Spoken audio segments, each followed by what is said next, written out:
मायेची पण ते रस्त्यात आहेत, येत आहेत, ते आमदार पण आहेत आणि पौरादेवीचे मंत पण आहेत, ते पण आपल्या कार्यक्रमाला येत आहेत. आणि भिक्खू संघ उपस्थित होता।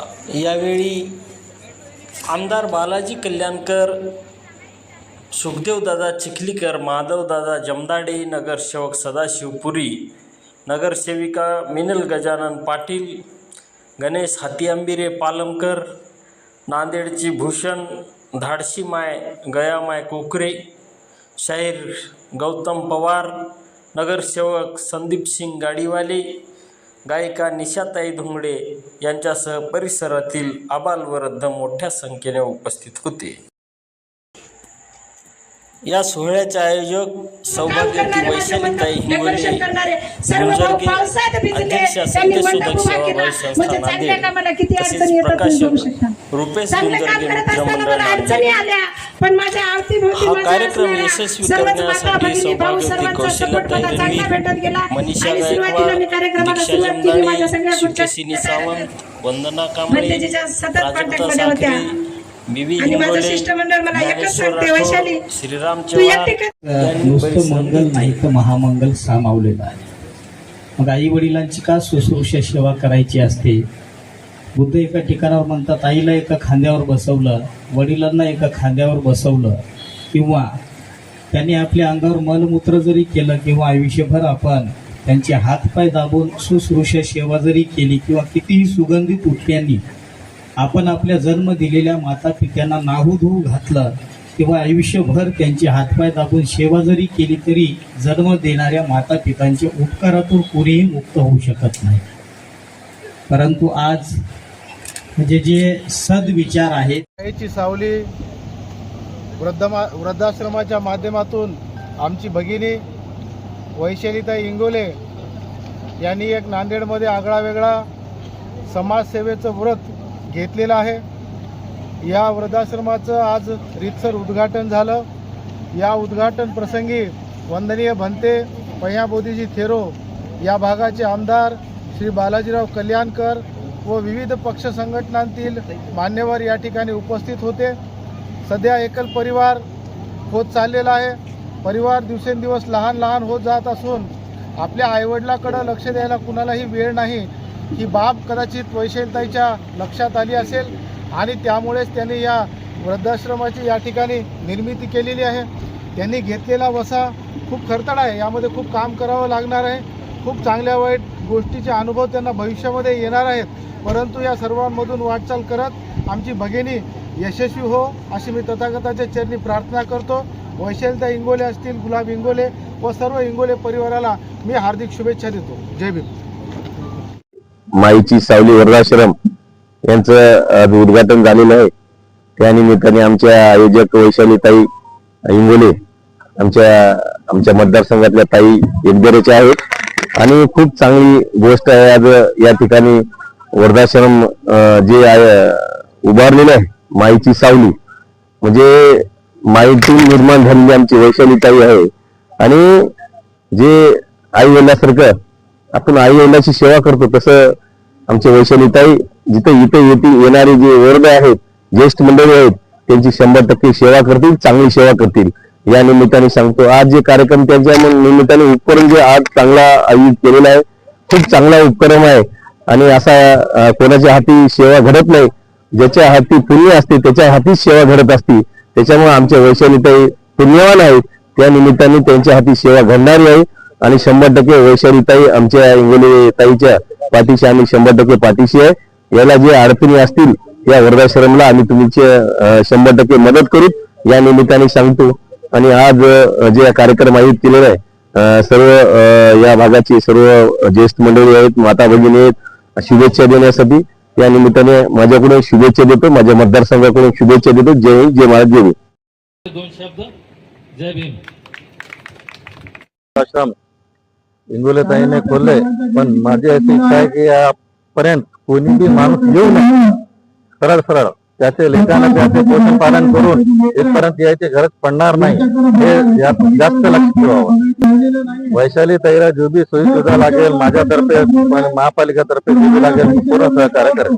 ताई हिंगोले यांच्या अध्यक्षतेखाली आणि त्यांच्या कार्यामुळे वृद्धाश्रमाचं आज माझ्या सांगली प्रभागामध्ये उद्घाटन झालेलं आहे, ज्याचे प्रमुख म्हणून पय्याबोधी थेरोजी होते, बालाजीराव कल्याणकर साहेब होते आणि आमच्या इथले स्थानिक नगरसेवक सदाशिव पुरी साहेब होते, त्याचबरोबर संदीप सिंगजी गाडीवाले होते आणि माझी सुद्धा प्रमुख उपस्थिती लाभली. अत्यंत सुप्त असा कार्यक्रम इथे अगदी 2 दिवसाच्या कालावधीमध्ये ताईंनी आयोजित केलेला आहे आणि इथे जवळपास 17 रजिस्ट्रेशन झालेले आहेत. मला असं वाटतं की आपण भारताच्या संस्कृती असलेला याच्यामध्ये वृद्धाश्रम उघडण्याची वेळ यायलाच नाही पाहिजे होती, पण तरी सुद्धा ज्यांच्यासाठी ज्यांच्या घरचे कोणीच त्यांना आधार देऊ शकले नाहीत, अशांना आधार देण्याचे काम आमच्या वैशाली ताई करतात. त्यामुळे मी या निमित्ताने वैशाली ताईंना खूप खूप शुभेच्छा देते. त्याचबरोबर इथे राहणाऱ्या कोणालाही सुनेची, लेकीची, मुलाची कोणाचीही जरी आठवण आली, त्यांनी हक्कानी अगदी 2-4 पावलं चालवत माझं कार्यालय आहे तिथे यावे, त्यांना माझ्याकडून मदत मिळेल, त्यांना माझ्याकडून जे हवी ती मदत मिळेल असे मी तुम्हाला या निमित्ताने सांगू इच्छिते आणि त्याचबरोबर वैशालीताईंना देखील खूप खूप शुभेच्छा देते. गरज वाटते महापालिकेकडनं त्या गोष्टींची गरज व्हायला पाहिजे. नक्कीच मी येणाऱ्या जनरल बॉडी मीटिंग मध्ये मी त्या मांडून त्यांना जे पण सहकार्य करता येईल महानगरपालिकेच्या वतीने ते सहकार्य त्यांना पूर्णपणे पुरवेल. नवरी बाळगलं होतं. सतत मी जिथे जात होते महाराष्ट्रभर, मी जिथे जिथे वृद्धाश्रम आहेत सर्व वृद्धाश्रम मध्ये पाहणी केली. त्यानंतर मला वाटलं की आपण वृद्धाश्रम चालवू शकतो.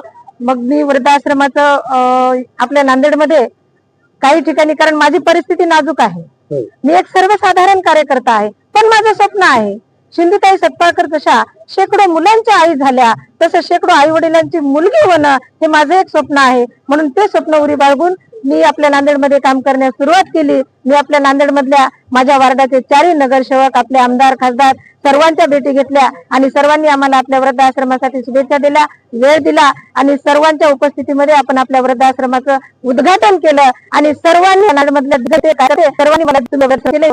आम्ही सर्वजण तुम्हाला मदत करू आणि आमच्याकडे 17 ऍडमिशन आहेत.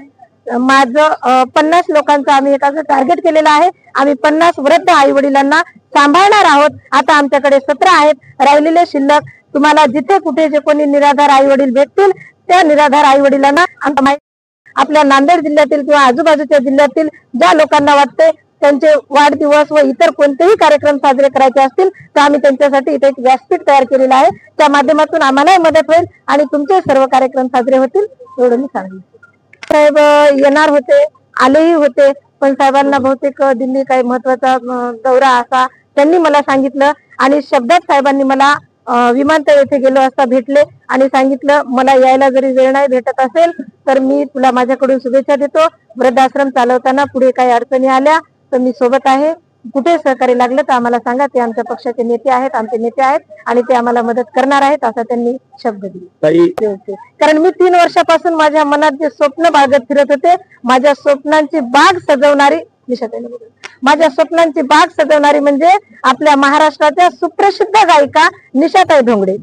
मी ज्यावेळेस त्या नांदेड इथे आल्या धम्मपरिषदेच्या कार्यक्रमामध्ये आमच्या बऱ्याच वेळा भेटी झाल्या, तेव्हा मी त्यांना सांगितलं ताई मला वृद्धाश्रम काढायचा आहे. ताईचं पण चंद्रपूरला एक देबोसावली वृद्धाश्रम आहे. मग ताई मला म्हणल्या ताई तुम्हाला वृद्धाश्रम काढायचं, तुम्ही माझ्याकडे या, एकदा वृद्धाश्रम जाऊन पहा. म्हणजे नुसतं वृद्धाश्रम काढायचं म्हणण्यापेक्षा तुम्ही जाऊन पहा. त्याच्यामुळे मी म्हणते की माझ्या स्वप्नांची बाग सजवणारी म्हणजे निशाताई. कारण मी हे मायेची सावली जे नाव दिलं बऱ्याच दिवसापासून मी विचारात होते. अगोदर आम्ही एकदा नामकरण केलं आई बाबा वृद्धाश्रम, नंतर विचार केला मायेचा आधार, तर मला निशाताई म्हणल्या मायेचा आधार नको, आपण निराधार होईल, याच्यामध्ये आपल्याला सावली द्यायची. म्हणून निशाताईंनी हे शब्द सुचवला. निशाताईंनी आपल्या वृद्धाश्रमाला खरं नाव दिलं, मायेची सावली देण्याचं. म्हणजे खरं कोणी नाव सुचवलं असेल तर या निशाताई. काय सांगा ऍक्च्युली या आताच्या या वेळेमध्ये मला एवढ्या वर्षाचा वृद्धसेवकचा जो अनुभव आलाय त्याच्यामध्ये अनेक मला प्रश्न करतात, वृद्धाश्रम हवं का आणि कशासाठी. मी म्हणते हवं पण आणि नको पण. हवं कशासाठी, अरे ज्यांना आता मुलंच नाही, फक्त मुली आहेत, त्यांना काबाड कष्ट होत नाही वय झाल्यानंतर, त्यांना कोण सांभाळायचं आणि परिस्थिती फार बिकट असते लोकांची. आणि काही लोकांना मुलं आहेत, हाताला नोकरी नाही, त्यांचा एक स्वतःचा एक प्रपंच असतो. आता महागाईच्या जमान्यामध्ये बऱ्याच गोष्टीमध्ये फार अवघड झालेले आहे आणि मग ते बायकोचं ऐकतील का आई वडिलांचं ऐकतील, अशा वेळेस माणसांचे हात टेकतात. अरे बाई रडू शकते रे, पण माणूस कधी रडू शकत नाही, कारण तो माणूस आहे. आणि बाई या कोणाकडे मन हलकं करू शकते. मग अशा वेळेस त्या माणसाने कुठं जायचं, त्या आईने कुठं जायचं. बरं, ज्यांना फक्त मुलीच आहे ते लग्न करून गेल्यानंतर नवरा बायको दाम्पत्य राहतात, एखादं त्याच्यातलं घसरलं की मग त्याची राहिलेल्याची सोय कोणी करायची, त्याच्यासाठी वृद्धाश्रम हवा आहे. खरंच हे वृद्धाश्रम सेवाभावी आहे. गरजूवंतांना याचा आधार खूप मोठा मिळणार आहे, मायेची सावली खूप सुंदर मिळणार आहे. आणि मी कडकडीची विनंती करते पुऱ्या मराठवाड्या आणि विदर्भातल्या लोकांना, जे जे हे माझी बाईट पाहतील त्यांनी या मायेच्या सावलीला येऊन सावली तर बघायची, तिथे वृद्ध बघायचे आणि जमेल ती पै पै मग ते तुम्ही शब्दरूपी मदत करा, एक आधार द्या शब्दांचा, तुम्हाला जमेल ती वस्तू द्या, नसेल देणं होत तर तुमच्या सुंदर अशा आनंदमय पावलांनी चालत या. तुमची एक भेट त्या ताईला इतकी ऊर्जा देऊन जाईल. आणि सेवा घ्या, सेवा द्या. इथे काही मिळणार नाही, इथे फक्त सेवा मिळणार आहे. तेव्हा तुम्ही पण आपले वाढदिवस किंवा काही कार्यक्रम करायचे असेल तिथे येऊन भेटी द्या आणि या वृद्धाश्रमाला पाठबळ द्या. सगळ्यांच्या आशीर्वादाची आज गरज आहे आणि मला माहिती आहे की मराठवाडा फार दिलदार आहे. सगळे लोक खूप सेवाभावी आहेत. माझ्या वैशाली ताईला इथं 100% मदत होणार आहे. आणि एक दिवस जसं आमचं डेबू वृद्धाश्रम चंद्रपूरचं भारतामध्ये प्रसिद्ध आहे फक्त सेवेसाठी, कारण आम्ही एकही रुपये मानधन घेत नाही गव्हर्नमेंटचं आणि आम्ही कुठलाच निधी घेत नाही. सेवा देतो, सेवा घेतो. लोकांच्या सेवेतून आलेल्या पैशात माझं वृद्धाश्रम चालते. तसंच माझ्या ताईचं वृद्धाश्रम ती एक मेन व्यक्ती आहे इथली, फक्त तिनं दिशा दिली आहे हे आश्रम टाकून. याला सगळ्याला चालवण्यासाठी मायबाप हो, तुमच्या आधाराची, तुमच्या सपोर्टची आणि तुमच्या पै कष्टाची लय गरज आहे. तुम्ही या इथे भेट द्या आणि माझ्या मायला पुरेपूर सपोर्ट करा. ही माय जगल वाचल तर तुमचे मायबाप वाचल, एवढंच मी बोलणार आहे. आणि चला एक सुंदर कार्याला आजपासून सुरुवात करू, मानवरूपी या सेवेला सुरुवात करू, कारण मानव सेवा ही सर्वात श्रेष्ठ सेवा आहे डॉक्टर बुद्ध म्हणून गेलेत. आणि बुद्धांच्या या शब्दाने आपण पुढे वाटचाल करूया आणि धम्माचा मार्ग स्वीकारूया. एवढं आपण सर्वजण मायेची सावली वृद्धाश्रमला भेट दिला, सुंदर कार्यक्रम या ठिकाणी बघितला आणि अनेक जणांच्या शुभेच्छाही बघितला. पण ज्या ताईनं हे एवढा मोठा पाऊल या ठिकाणी उचललाय आणि ती ताई कुठली नगरसेवका किंवा कुठल्या मोठ्या घराण्यातली किंवा आर्थिक परिस्थितीनं बळकट असलेली नाही, पण आमच्यामध्ये बाबासाहेबांनी, रमाईने किंवा आमच्या महापुरुषांनी आम्हाला शिकवले की घासातला घास कसा खावा आणि प्रत्येकाला मदत कशी करावी, प्रत्येकाला सावली कशी द्यावी, हे परमपूज्य डॉक्टर बाबासाहेब आंबेडकर आणि रमाई मातेच्या प्रेरणेतूनच आहे की नाही आमच्या अंगामध्ये निर्माण झालेलं आहे. म्हणून आमच्या वैशाली ताईनं जो पाऊल उचलला या ठिकाणी सर्वजण आम्ही शुभेच्छा तर द्यायला येतो, पण सगळ्या गोष्टींना आम्ही ताईच्या सोबत उभा टाकणार आहोत. ताईचं मानस आहे की 50 वृद्धांना आम्ही या ठिकाणी म्हणजे आता सावली देणार आहोत, पण 50च नाही 500 जरी आले तर त्यावेळी आम्ही सर्वजण ताईनं जेव्हा जेव्हा आम्हाला हाक देईल, आमच्यासारखे हजारो कार्यकर्ते आहे की नाही ताईच्या पाठीमागं उभा टाकतील. ताईचं एकच असं वृद्धाश्रम नाही तर असे अनेक शेकडो वृद्धाश्रम या महाराष्ट्रामध्ये तयार व्हावं एवढेच या ठिकाणी मी शुभेच्छा देतो. ताईसोबत आम्ही सर्व आहोत. जय भीम, जय भारत, धन्यवाद.